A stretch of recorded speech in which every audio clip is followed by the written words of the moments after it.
आपके साथ लक्ष्मी। घड़ी में 6 बजने वाले हैं और वक्त हो चला है 6 के सिक्सर का, यानी कि एक ऐसा शो जिसमें बात होगी बिहार की हर बड़ी खबर की।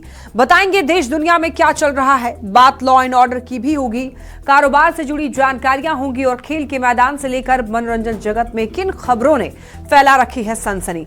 हर खबर से करेंगे अपडेट आपको। शुरुआत बिहार की बड़ी खबर के साथ करते हैं।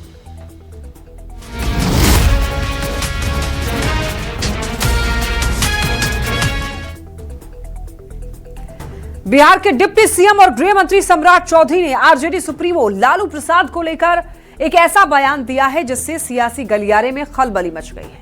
सम्राट चौधरी ने यह कहा कि पूर्व मुख्यमंत्री लालू प्रसाद की संपत्ति सीज की जाएगी और उसमें बच्चों के लिए स्कूल खोले जाएंगे। सम्राट ने लालू को रजिस्टर्ड अपराधी बताते हुए बात कही।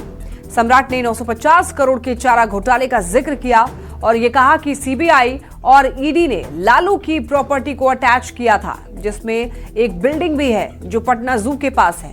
यहां करीब 20 सालों से ताला लटका हुआ है, जिसे आज तक नहीं खोला गया है। अब उसी बिल्डिंग में सरकारी स्कूल खोला जाएगा। इससे पहले पूरे भवन की रंगाई पुताई का काम होगा। अगर इस बिल्डिंग में बच्चों के लिए स्कूल खुला तो लालू यादव को भी अच्छा लगेगा और बिहार की जनता को भी अच्छा लगेगा।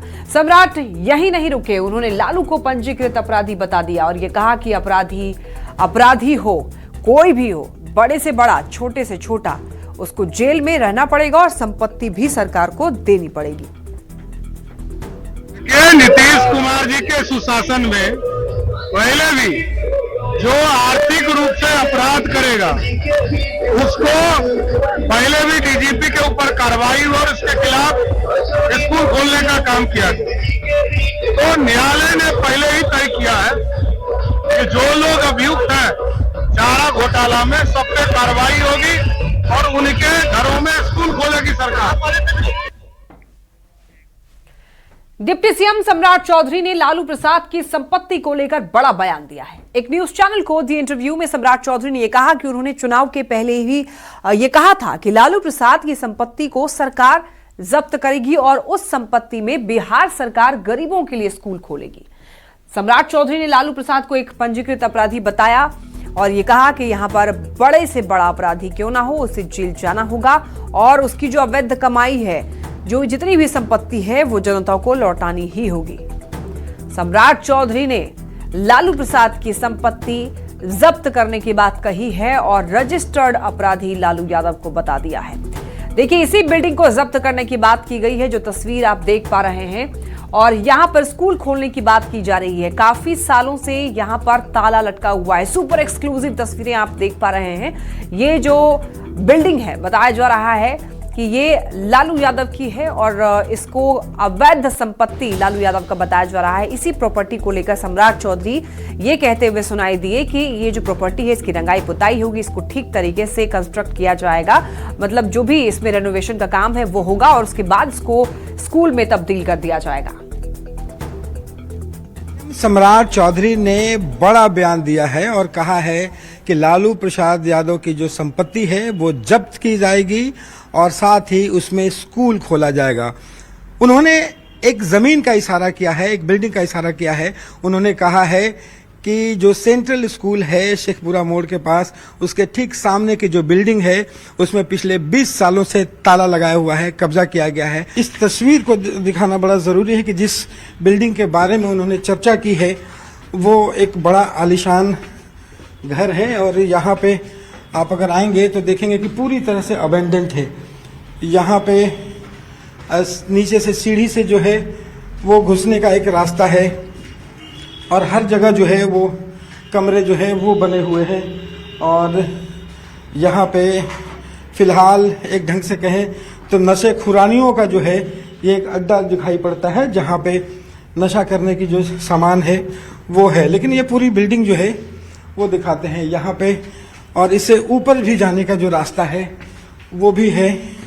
और ये ज़रा देखिए कि आप बिल्कुल न्यूज़ 18 के पास सबसे एक्सक्लूसिव तस्वीरें जो हैं वो है यहाँ पे। और ये पूरा जो बिल्डिंग है वो आप अगर आएंगे तो यहाँ पे भी जो कमरे हैं वो भी यहाँ पे बना हुआ है और इसके साथ साथ एक बड़ी बालकोनी जो है वो है और ये आलीशान बंगला नुमा है। कभी इसका इस्तेमाल जो है वो बंगले की तरह जो है वो किया जाता रहा है। वो सम्राट चौधरी कह रहे हैं कि इसका ताला खुलेगा और यहाँ पे सरकारी स्कूल खोला जाएगा। कैमरा पर्सन सुबोध के साथ रवि एस नारायण, न्यूज़ 18 पटना। लालू प्रसाद की संपत्ति को लेकर सम्राट चौधरी के बयान पर जेडीयू के मुख्य प्रवक्ता नीरज कुमार ने भी प्रतिक्रिया दी है। नीरज कुमार ने सम्राट के बयान का समर्थन करते हुए ये कहा कि लालू प्रसाद की जमीन पर सिर्फ स्कूल ही नहीं, गरीबों के लिए हॉस्टल भी खुलना चाहिए, ताकि ये संदेश जा सके कि गरीबों का हक मारने का क्या अंजाम होता है। बीजेपी ने भी लालू प्रसाद पर निशाना साधा तो आरजेडी और कांग्रेस ने सम्राट चौधरी और बिहार सरकार पर पलटवार किया है। जल्द से जल्द इसका निष्पादन कर केवल विद्यालय ही नहीं, अनाथालय बनाया जाए, अति पिछड़ा छात्रावास, अल्पसंख्यक कल्याण छात्रावास, दलित छात्रावास, आने वाली पीढ़ी यह देख पाए कि यह भ्रष्टाचार की अवैध संपत्ति पर कैसे कब्जा इन लोगों ने किया और उसका कैसे कानूनी इलाज होता है। कांग्रेस की सरकारों ने जो स्कूल खोल दिए उनमें शिक्षक बहाल करने की औकात तो आप लोगों की है नहीं सम्राट जी। बिहार के आधे से ज्यादा स्कूलों में विज्ञान, गणित जैसे महत्वपूर्ण विषय के शिक्षक नहीं है।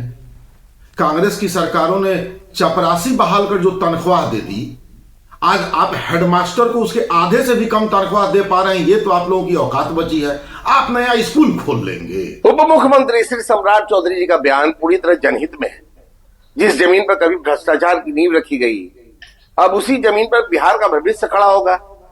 लालू जी की राजनीति ने बिहार को अराजकता दी, अब उनकी जब्त जमीन पर शिक्षा का मंदिर बनेगा। यही असली परिवर्तन है। भ्रष्टाचार से अपनी संपत्ति अब परिवार नहीं, गरीब बच्चों का भविष्य संवारेगी। बिहार में जो नई सरकार बनी है, ये बुलडोजर नीति के माध्यम से गरीबों, शोषितों, वंचितों, पिछड़ों, अति पिछड़ों, दलितों के घरों पर बुलडोजर चला करके अन्यायपूर्ण व्यवहार करके उनके आंखों में आंसू देने का काम कर रही है। और सम्राट चौधरी जी, आप गृह मंत्री हैं, आप स्वयं कानून और कानून को हाथ में लेने की बात मत कीजिए। बिहार में शराबबंदी कानून पर बार बार सवाल खड़े करने वाले केंद्रीय मंत्री जीतन राम मांझी ने एक बार फिर से बड़ा आरोप लगाया। पटना एयरपोर्ट पर जीतन राम मांझी ने बयान दिया कि शराबबंदी कानून ठीक है, लेकिन इसे सही से लागू करना भी बेहद जरूरी है, जो कि नहीं हो रहा है। ये बड़ा आरोप मांझी ने मढ़ दिया है और मांझी ने यह कहा कि बिहार में शराबबंदी कानून को दो तरह से लागू किया जा रहा है। बड़े और अमीर लोगों को शराब के मामले में पकड़ा नहीं जाता है, बड़े लोगों के खिलाफ कार्रवाई नहीं की जाती है। वहीं उल्टा गरीब लोगों को शराबबंदी कानून के मामले में सबसे ज्यादा पकड़ा गया है। छोटे और कमजोर लोगों के खिलाफ ही सिर्फ कार्रवाई की जाती है। मांझी ने नीतीश सरकार से मांग की, कहा कि गरीब लोगों पर जो शराब के मामले में केस दर्ज हुए हैं, सरकार उसे पूरी तरह से खत्म कर दे। उन्होंने ये भी कहा कि डिप्टी सीएम सम्राट चौधरी से मेरी बड़ी उम्मीद है, शराब तस्करों को खत्म करें और उनकी संपत्ति पर बुलडोजर एक्शन चलाएं। शराब माफिया को रोकने के लिए सम्राट चौधरी को फ्री हैंड मिलेगा तो ये खत्म हो जाएगा। तो शराबबंदी तो बहुत आवश्यक है, होना ही चाहिए। शराब जो पीता है वो राक्षस हो जाता है, लेकिन शराबबंदी के नाम पर जो कार्रवाइयाँ हो रही है वो गलत है। कार्रवाइयाँ में दोहरा चरित्र अपनाया जा रहा है कि जो बड़े बड़े तस्कर हैं, हजारों लाखों लीटर में जो खेलते हैं, वो बच रहे हैं। मोटा पैसा उनके पास है, लगता है उसका उपयोग करते होंगे। जो पुलिस पदाधिकारी है, एक्साइज पदाधिकारी है, सिविल पदाधिकारी है, कोटा पुराने के लिए उन्हीं को पकड़ता है और बड़का बड़का को छोड़ देता है। आज 5 लाख या 6 लाख शराब के संबंधी केसेज हैं। उस केसेज में 4 लाख के आसपास सब गरीब तबके के लोग हैं। किसी को बेल हुआ है, किसी पर केस है, इत्यादि। और वो गरीब कौन है? जो मजदूरी करके अपना जीवन व्यतीत करते हैं। तो मेरा कहने का मतलब है कि शराबबंदी का से कार्रवाई इस कदर होनी चाहिए कि कम से कम जो गरीब लोग हैं उनको इस प्रकार से कार्रवाई से वंचित रखना चाहिए। बिहार सरकार में समाज कल्याण मंत्री मदन सहनी ने बिहार की सियासत को लेकर के एक बड़ा बयान दिया, जिससे बिहार की सियासत में भूचाल आ गया है। न्यूज 18 से बातचीत में मदन सैनी ने इस ओर इशारा किया कि बहुत जल्द बिहार में कुछ बड़ा होने वाला है। बिहार की सियासत में उथल पुथल मचने वाली है। मदन सैनी ने साफ साफ ये कहा कि विपक्ष के विधायक कभी भी इधर उधर भाग सकते हैं। विपक्षी खेमे में हलचल मचने वाली है क्योंकि तेजस्वी यादव को पार्टी चलाने में मन नहीं लग रहा है। ये आरोप मंत्री मदन सैनी ने लगाया और ये कहा कि बहुत जल्द बिहार की सियासत में कुछ बड़ा हो सकता है। विपक्षी कुंबे में जिन विधायकों का मन नहीं लग रहा है वो सुविधा के हिसाब से इधर उधर भाग सकते हैं। क्या बिहार के सियासत में एक बार फिर से कुछ बड़ा होने वाला है? बिहार सरकार के वरिष्ठ मंत्री जेडीयू के नेता मदन सैनी हमारे साथ मौजूद हैं। सर, इस तरह की चर्चा क्यों चल रही है कि बिहार के सियासत में फिर कुछ बड़ा होने वाला है? बड़ा तो होता ही रहता है और इससे बड़ा क्या होगा जो इतना बड़ा हम लोग को बहुमत मिला है।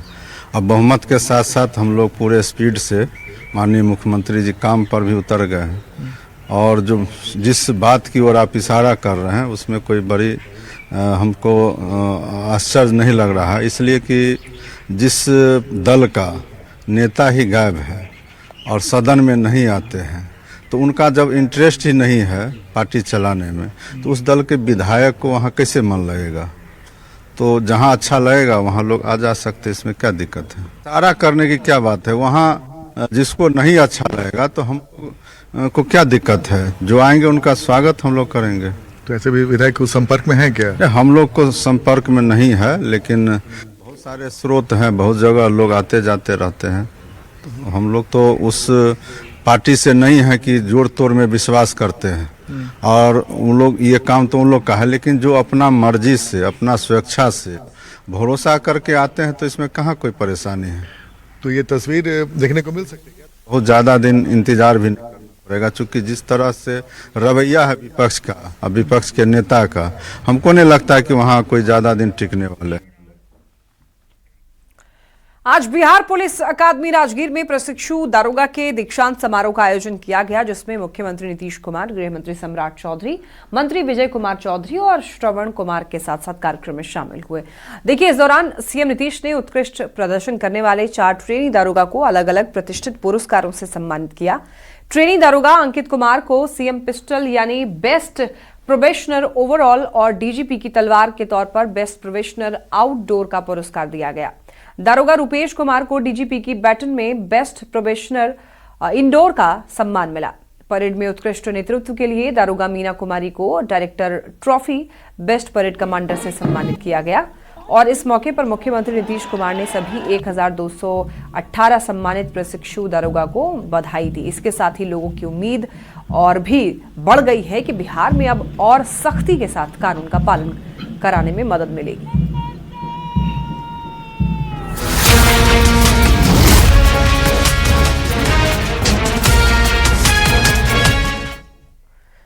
चलिए बात करते हैं लॉ एंड ऑर्डर की। बड़ी खबर मुजफ्फरपुर से। देखिए, बेखौफ अपराधियों ने बड़ी वारदात को यहां पर अंजाम दिया है। दिन दहाड़े एक निजी फाइनेंस कर्मी से 17 लाख रुपए लूट की खबर है। हथियार के बल पर बदमाशों ने लूटपाट की।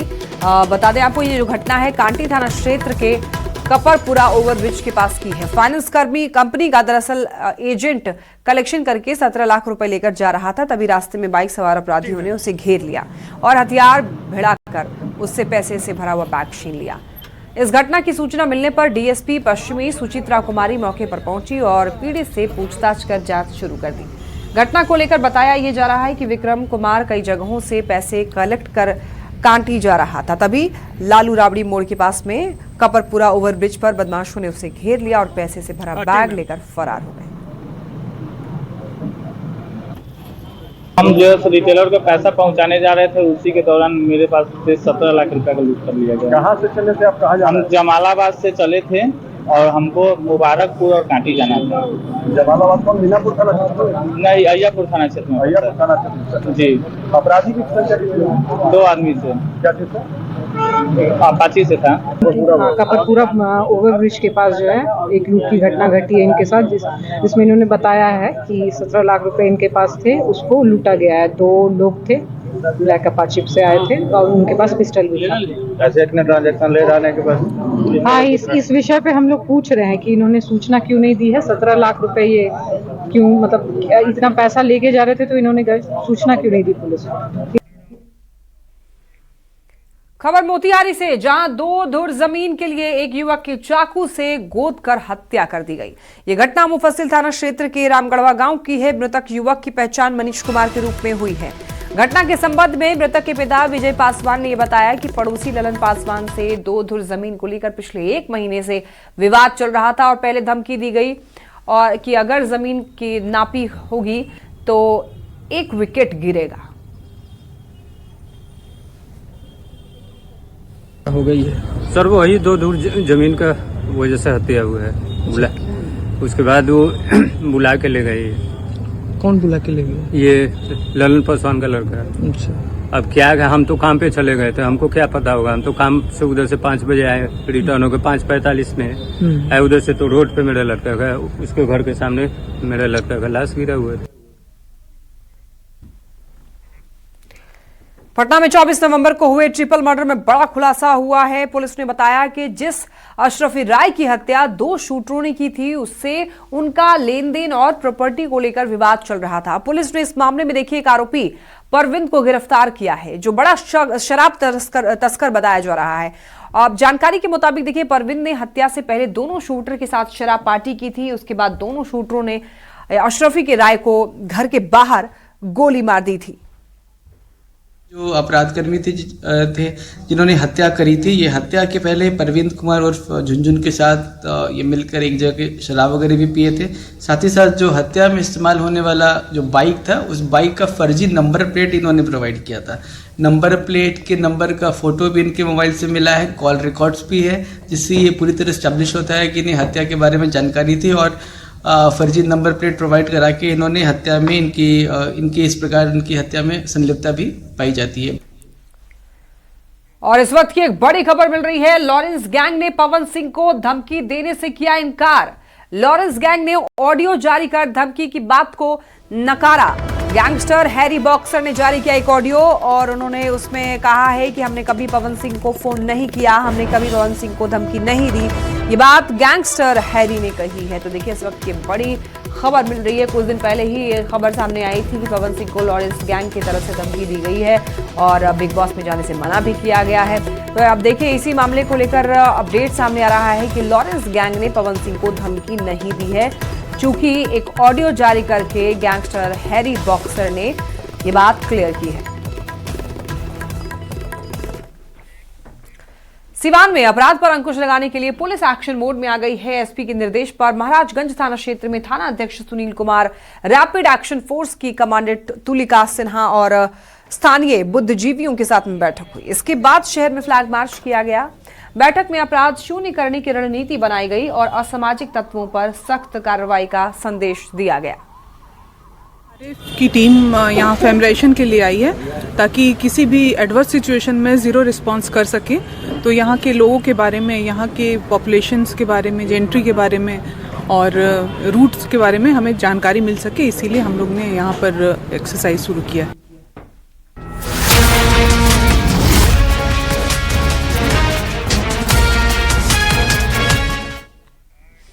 चलिए अब नजर डालते हैं देश दुनिया की खबरों पर। सबसे पहले बात करेंगे हम लोग मशहूर फुटबॉलर लियोनेल मेसी की भारत दौरे की। तो देखिए, मेसी इस समय भारत दौरे पर हैं और कोलकाता में मेसी के इवेंट में जबरदस्त बवाल देखने को मिला। कोलकाता के सॉल्ट लेक स्टेडियम में शनिवार दोपहर अर्जेंटीना के दिग्गज फुटबॉलर लियोनेल मेसी के सम्मान समारोह के दौरान भारी हंगामा हो गया। मेसी को ठीक से नहीं देख पाने से काफी जो उनके प्रशंसक थे, उनके फैंस थे, वो गुस्सा हो गए, नाराज हो गए, स्टेडियम में पानी की बोतलें फेंकनी शुरू कर दी और उसके बाद ग्राउंड पर उतरकर तोड़फोड़ भी की। इतना ही नहीं, फैंस ने स्टेडियम में कुर्सियां तक फेंकनी शुरू कर दी। फैंस का कहना है कि वो अपने स्टार की एक झलक तक नहीं देख पाए, जबकि वो टिकट खरीदकर ये कार्यक्रम देखने आए थे। एक एक टिकट की कीमत 5,000 से लेकर के 45,000 रुपए तक थी। इतनी महंगी टिकट खरीदने के बावजूद फैंस मेसी की एक झलक नहीं देख पाए, जिससे उनका गुस्सा फूट पड़ा और फिर उन्होंने स्टेडियम को तहस नहस कर दिया। फैंस ने व्यवस्था पर भी सवाल खड़े किए और आरोप ये लगाया कि इवेंट एकदम बकवास था। मेसी मुश्किल से सिर्फ 10 मिनट के लिए पहुंचे, तब सभी नेताओं ने मेसी को घेर रखा था। दर्शक मेसी को देख भी नहीं पाए, जिससे नाराज होकर उन्होंने पानी की बोतलें और गैलरी की कुर्सियां जो है वो तोड़कर मैदान पर फेंक दी। पुलिस ने लाठीचार्ज करके उन्हें वापस भेजने की कोशिश की, लेकिन सफल नहीं हुई पुलिस। तो कोलकाता के सॉल्ट लेक स्टेडियम में हुई घटना के बाद देखिए व्यवस्था पर अब कई सारे सवाल खड़े हो रहे हैं। इस मामले में बंगाल सरकार ने जांच कमेटी का गठन किया है। रिटायर्ड जस्टिस की अध्यक्षता में जांच कमेटी का गठन कर दिया गया है। कोलकाता हंगामे की जांच कमेटी में 3 सदस्य होंगे और ये समिति घटना की विस्तृत जांच करेगी, जिम्मेदारी तय करेगी और भविष्य में ऐसी घटनाओं को रोकने के उपाय सुझाएगी। देखिए बड़ी बात यह है कि फुटबॉलर मेसी के इवेंट में तोड़फोड़ की घटना पश्चिम बंगाल की मुख्यमंत्री ममता बनर्जी ने इसे मिसमैनेजमेंट बता दिया है और लियोनेल मेसी से माफी भी मांगी है। सीएम ममता बनर्जी ने मेसी के साथ साथ खेल प्रेमियों से माफी मांगा है और बताया जा रहा है कि सुरक्षा कारणों से निर्धारित समय से पहले मेसी को स्टेडियम से निकाल करके ले जाया गया था। समारोह में शामिल होने जा रही मुख्यमंत्री ममता बनर्जी भी बीच रास्ते से लौट गई थी। हंगामे के दौरान वहां पर उग्र भीड़ को नियंत्रित करने के लिए पुलिस ने लाठीचार्ज भी किया था। और इस वक्त एक बड़ी खबर श्रीनगर से मिल रही है। श्रीनगर में आतंकी संगठन जैश के खिलाफ बड़ा एक्शन लिया गया है। जैश से संबंध रखने वाले 150 लोग हिरासत में लिए गए हैं। देखिए एक बहुत बड़ी कार्रवाई से मानी जाएगी। जैश के लिए काम करने के आरोप में 150 लोगों को हिरासत में ले लिया गया है। जम्मू कश्मीर पुलिस ने देखी घाटी में आतंकवादी संगठनों से जुड़े हुए ओवरग्राउंड वर्कर्स के खिलाफ बड़े पैमाने पर अभियान चलाते हुए करीब 150 संदिग्धों को हिरासत में लिया है।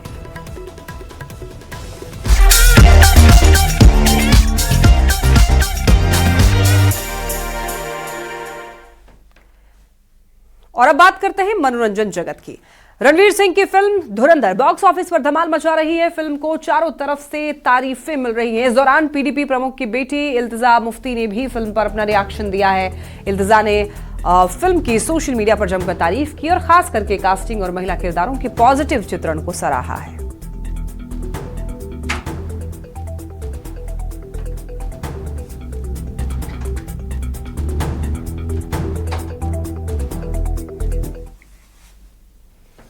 बांका जिले में प्रस्तावित फिल्म सिटी के निर्माण को लेकर देखिए कोशिश जारी है। 2 दिन पहले ही कला संस्कृति और पर्यटन विभाग के सचिव के साथ बॉलीवुड के कई मशहूर हस्तियों ने बांका का दौरा किया था। साथ ही पर्यटकों को लुभाने के लिए बांका के ओढ़नी डैम का भी इस टीम ने निरीक्षण किया था, जिसके आसपास प्राकृतिक खूबसूरती ने लोगों को आकर्षित किया। अपने दौरे के दौरान बॉलीवुड अभिनेत्री नीतू चंद्रा सहित टीम के तमाम लोगों ने डैम में बोटिंग का भी आनंद लिया था।